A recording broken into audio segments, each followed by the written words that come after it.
So why is Denver leading the pack? So the first one, we got 4 points here, but the first one is affordability challenges, and that's driven by that growth period where we had more workers who could work at home, making us that much more desirable.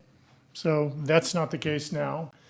So mortgage, we spend a lot of time talking about that, but that's the biggest driver. Like, I'm being loose when I say this, but people who didn't want to sell because they love the 3% mortgage, right? You add a couple kids, I got to move, right? So the inventory has preceded the buyers who are still looking at those rates saying, I just can't afford that.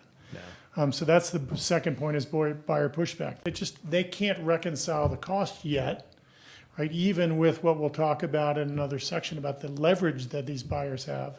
They're still looking at the math and they can only stretch their budget so far. But buyers have a lot of leverage here and that's driving the price down because sellers want to move and they've got to accede to that leverage. Sellers feeling more pressure to adjust just to be competitive, right? We're still lowering them 2, sometimes 3 times. Yeah.